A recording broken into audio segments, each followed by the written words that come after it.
are a tragic part of our history and will almost certainly be a tragic part of our future. Since the establishment of the United Nations, wars of aggression have been outlawed and multilateral conventions refer to armed conflict instead of war.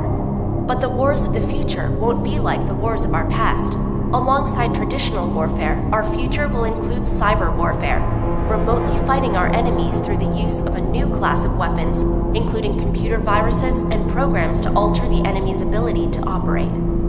And not only is cyber warfare not covered by existing legal frameworks, but the question of what exactly constitutes cyber warfare is still highly debated.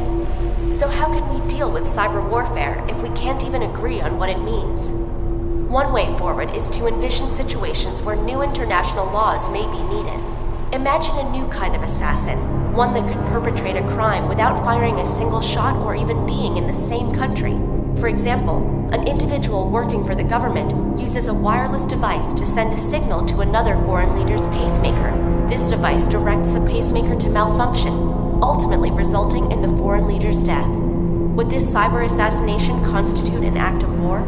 As a second example, imagine an allied group of nations cooperatively infiltrating the computer systems of an enemy nation's nuclear warship. This attack results in a nuclear-powered aircraft carrier almost melting down, which was stopped just short of killing thousands of soldiers and civilians. As a defensive measure, the enemy country responds by unleashing a defensive cyber attack that results in the allied nation's power grids going down. Hospitals can no longer treat patients, entire regions without heat or clean water, all ultimately causing tens of thousands of civilian deaths.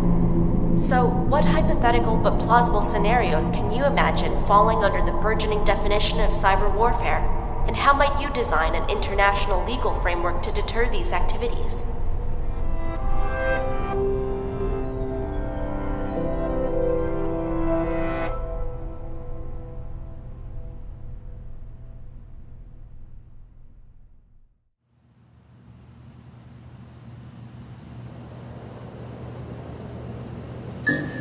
If there was a Pearl Harbor, it would most likely be cyber warfare. Another weapon added to the arsenal in cyber warfare. A battle is waging across the internet. The size and sophistication of the virus leads experts to believe that this is a state-sponsored attack. 5 national cyber police forces are involved in this attack. Chinese sleeper viruses on the electric grid in the United States. 30 million lines of code written in it. The Air Force and Cyber Command can't get rid of this virus, so it is almost by definition a preemptive weaponry.